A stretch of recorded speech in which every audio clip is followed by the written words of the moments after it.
બનાવશે તે છે તે આપણે ચોમાસા માટે થઈ અને સ્પેશિયલ અને તમે એક વખત બનાવો ને આખો વર્ષ સુધી સાચવીને રખાય તેવા આપણે છે તે ઘઉંનાથી આપણે છે તે મુખવાસ બનાવશું. કેમ કે આપણે કેરીના ગોટલાનો તો આપણે મુખવાસ બનાવતા જ હોય છે, પણ આપણે છે તે આ રીતના આપણે છે તે ઘઉંનો ખસખસતો મુખવાસ કઈ રીતના બનાવો તે હું તમને બતાવી છું, ને તે પણ ઓછી સામગ્રીમાં અને છે તે બધાને છે તે ભાવશે તેવો જ છે તે આ મુખવાસ બને છે. તો તમે પણ ચોક્કસ બનાવજો. નવા હોય તો ચેનલને સબસ્ક્રાઇબ કરજો અને લાઈક કરજો. કોમેન્ટમાં બતાવજો તમને છે આ રીતના ક્યારે છે તે બનાવ્યું છે કે નહીં તે મુખવાસ. આજે આપણે છે તે ઘઉંનો મુખવાસ બનાવવાના છે. આખા વર્ષ માટે થઈને ઘઉંનો મુખવાસ, અને જે ચોમાસામાં તો છે તે ખાવાની મજા જ પડી જાય તેવો જ આપણે છે તે એકદમ ક્રિસ્પી એવો આપણે છે તે મુખવાસ બનાવશું. તો તેના માટે થઈને અહીં આપણે છે તે આ ઘઉં લઈ લીધા છે. તો ઘઉંને છે તે સાફ કરીને લઈ લેવાના, અને છતાં પણ કેમ કે નો સાફ થયા હોય બહુ તો પણ છે તે આપણે પાણીએથી તેને આપણે છે તે આ રીતના છે તે ભાત દઈને ધોઈ નાખશું. એટલે આપણે આ પાણીએથી આપણે ધોશું એટલે કોઈ પણ છે તે કચરો હોય ને તે છે તે ઉપર આવી જશે. તો હું તમને બતાવું છું કે અહીં તમે જોઈ શકો કે જે આ ઉપર છે ત્યાં ખોટા જે ઘઉં હોય છે એટલે કે આ રીતના તે છે તે બધા ઉપર આવી જાય. એટલે તેને આપણે છે તે પાણી નાખી અને હવે તેને આપણે આ પાણીને બહાર કાઢી નાખીએ. સરસ મજાના ધોઈ હવે આપણે છે તે તેને આ રીતના સરસ મજાના ઘઉંને ધોઈ નાખ્યા છે. તો હવે તેને આપણે છે તે પાણી નાખીને હવે તેને આ રીતના આપણે છે બહુ ઝાઝું પાણી નથી નાખવાનું, ને આ રીતના છે તે ઘઉં છે તે ડૂબે એટલું પાણી નાખવાનું, વધારે નહીં નાખવાનું. હવે તેને આપણે છે તે 6 થી 7 કલાક માટે થઈને હવે તેને આપણે પલાળી ગર રહેવા દઈશું, ને પછી જ આપણે આગળની પ્રોસેસ કરવાની છે. તો ત્યાં સુધી જઈને તમે છે તે ચેનલને સબસ્ક્રાઈબ કરી દેજો. તો હવે છે તેને આપણે 6 થી 7 કલાક માટે પલાળીને રહેવા દઈએ. તો હવે તમે જોઈ શકો કે આપણે છે તે 6 થી 7 કલાક જેવું થઈ ગયું. હવે છે તે આપણા ઘઉં તમે જોઈ શકો કેવા સરસ મજાના છે તે મોટા થઈ ગયા અને તે ફૂલી ગયા છે. તો આ રીતના છે તે આપણા ઘઉં થઈ જાય એટલે 6 થી 7 કલાકની અંદર છે તે આપણા ઘઉં આવા થઈ જશે. તો હવે તેની અંદરથી છે તે આપણે પાણી પહેલાં બહાર કાઢી નાખીશું. તો હવે તમે જોઈ શકો કે પાણી સરસ મજાનું છે તેની અંદરથી આપણે ઘઉંમાંથી કાઢી લીધું.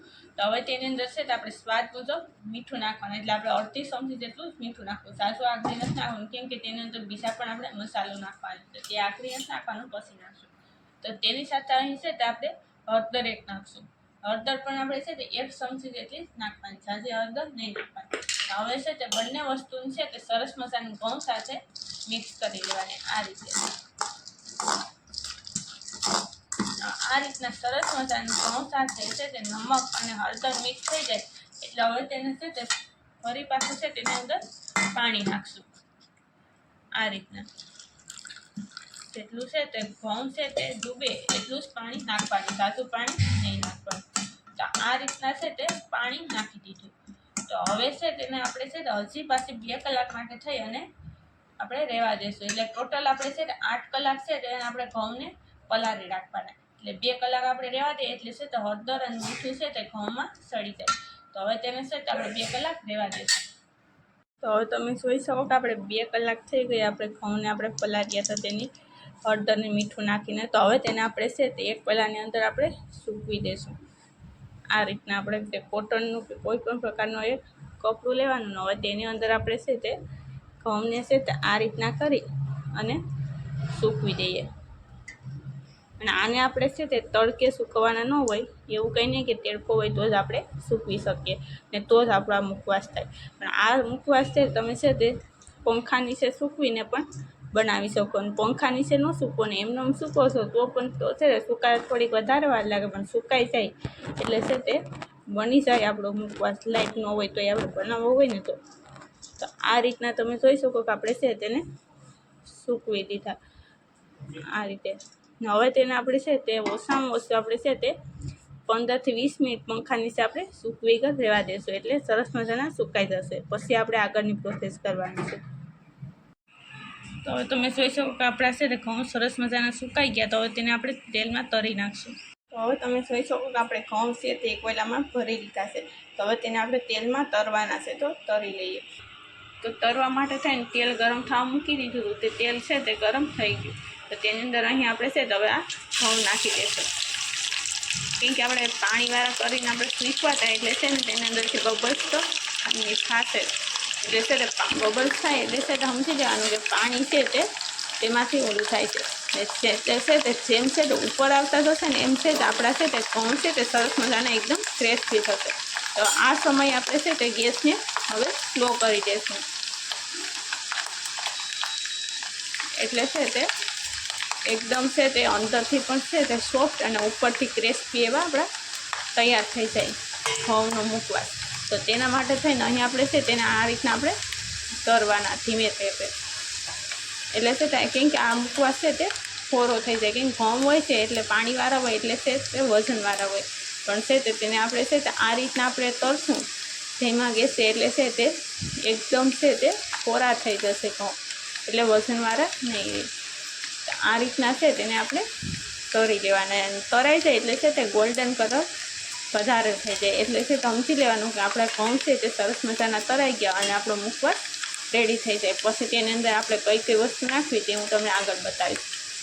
તો હવે તમે જોઈ શકો તેની અંદરથી છે તે બબલ્સ છે ઓછા થઈ ગયા, ને આપણે છે તે ઘઉં છે તે પણ આ રીતના તરાઈ ગયા. તો હવે તેને આપણે છે તે કાઢી લેશું એક પ્લેટમાં. તો તેને આપણે છે તે આ રીતના આપણે એક પ્લેટની અંદર કાઢી લેવાના છે, અને પછી તેને આપણે છે થોડી વાર માટે થઈ અને નીચે કોઈ પણ કપડું હોય કે કોઈ પણ છે તે કાગળ રાખીને તેની અંદર રાખવું, એટલે તેલ છે તે બધી નીકળી જશે. તો આ રીતના છે તો આપણે બધા ઘઉંને તરી લઈએ. તો હવે તમે જોઈ શકો કે આપણા ઘઉં છે તે સરસ મસાલા તરાઈ અને મુખવાસ માટે રેડી થઈ ગઈ. તો હવે અહીં આપણે છે તે એક આ પેપર લીધું છે, નીચે આપણે એક ડીશ રાખવાની. હવે તેની અંદર આપણે છે તે ઘઉંને નાખી દઈશું આ રીતે, એટલે છે તે તેલ હશે તે બધી છે તે કાગળમાં. હવે તમે જોઈ શકો કે પેપરની અંદર છે તે બધા ઘઉં છે તે આપણે આ રીતના નાખી દીધાની છે. તમે જોઈ શકો કે ઘઉંમાંથી છે તે તેલ છે તે બધી છે તે પેપરની અંદર લાગી ગયું છે અને ઘઉંમાંથી નીકળી ગયું તેલ. અને આ જો ટીશ્યુ પેપર આવે છે તે હોય તો તમે તેનો જ યુઝ કરશો, કેમ કે તે વધારે સારું. તો આ રીતના છે તો હવે છે ઘઉંને છે હવે એક પ્લેટની અંદર કાઢી લઈશું. તો હવે તમે જોઈ શકો કે આપણે છે એક પ્લેટની અંદર આપણે નાખી દીધો. તેની અંદર મસાલા કરીએ. તો આપણે છે તો અડધી ચમચી આપણે છે તે મીઠું અને અડધી ચમચી જેટલું આપણે છે તે આમચૂર પાવડર નાખશું. અને આમચૂર પાવડર ન હોય તો તમે તેને સ્કાઈપ કરી શકો, અથવા તેની જગ્યાએ તમે હંચર પણ નાખી શકો છો. ને હવે તેને મિક્સ કરી લઈએ. તો હવે તમે જોઈ શકો કે આપણે છે તે બધી મસાલો નાખી અને છે તે ઘઉંનો મુખવાસ આપણે રેડી કરી નાખ્યો, અને તે એકદમ છે તે ક્રિસ્પી એવો છે તે આપણા મુખવાસ બન્યો છે આ રીતના. તો તમે પણ આ રીતના મુખવાસ ચોક્કસ બનાવજો, અને ચોમાસામાં તો છે તે આ ખાવાની વધારે મજા જ આવે છે. તો આ રીતના તમે છે તે એક વખત તમે મુખવાસ બનાવીને આખા વર્ષ માટે સ્ટોર કરી અને તમે રાખી શકો છો. તો પણ છે તે આ ઓછો નથી પડતો ને બધાને ભાવશે, પણ એકદમ ખસખસતો આપણો છે તે આ ઘઉંનો મુખવાસ રેડી છે. તો નવા હોય તો ચેનલને સબસ્ક્રાઈબ કરજો અને લાઇક કરી દેજો, અને કોમેન્ટમાં બતાવજો તમે છે ક્યારે આ રીતના ઘઉંનો ખસખસતો મુખવાસ છે તમે બનાવ્યો છે કે નહીં છે.